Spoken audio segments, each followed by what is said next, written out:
Have you ever thought, why do those that I work with never listen to me, or maybe they don't follow my lead?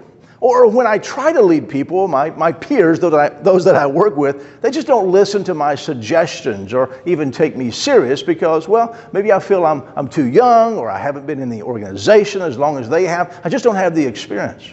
You know, often when people think of leadership, they think of, well, being the boss and telling people what to do. However, leadership is not a title and it's not a position, although that is a form of leadership. Really, leadership is influence. And the more influence you have, the more effective you will be. And the more people will view you as a leader. When you embrace leadership as influence, you realize that leading is not just, well, a boss to subordinate relationship. Developing influence really is a 360-degree activity. And if you desire to be effective in your work and in your life, you must build influence with your boss, with your peers, those that you work with, and definitely those that are below you in the organization. You see, many of us have learned that having influence with our peers can be a game changer when it comes to, well, collaboration and getting things done, as well as delivering remarkable results through your organization. A problem many people have when it comes to, well, leading across is assuming that since my peers and I are all equals in title, we are equal in, well, influence. Nothing could be further from the truth. You see, there is a big difference between your peers having to work with you and your peers wanting to work with you.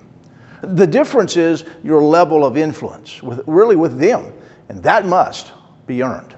It's only natural for, well, your peers in an organization to feel the pull of competition. You may be really competing for attention, or maybe recognition, or possibly even that promotion. When this happens, trust can erode, and silos, well, they can be formed. Instead, what if you took an intentional approach to, well, complete your fellow teammates instead of, well, competing with them? What if you took all of your peer relationships to the leadership loop? The leadership loop is a 7-step process to increase your influence with your group intentionally.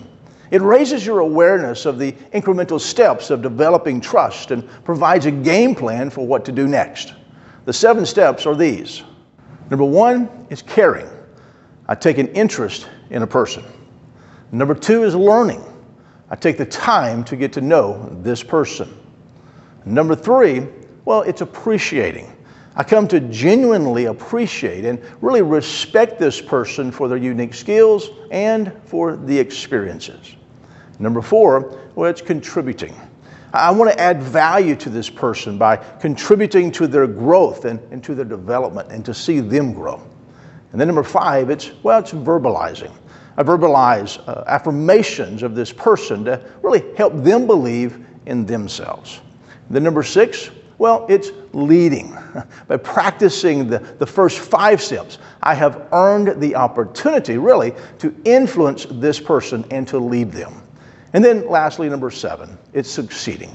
By practicing all these steps, I influence and lead this person in a way that really allows them and us to win together. The first 3 of these 7 steps really speak to how you see others. You see, you cannot develop influence with someone if you don't have really an interest in them.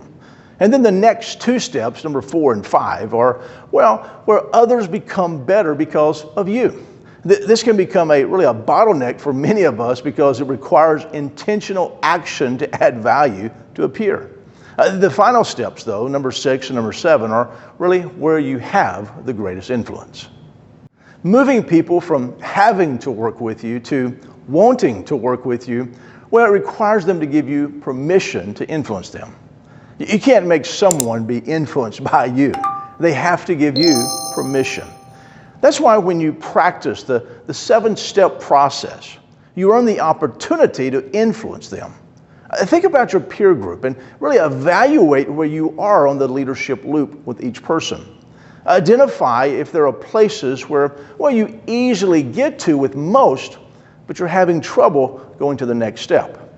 If you want to take your influence really to the next level, you need to know what step is really slowing you down and what can you do to overcome it.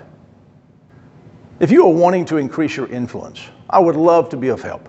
Just click the link below for a strategy session. Also, check out many of my other resources down below. I want to help you reach your full potential as a leader. Until next time, keep moving forward.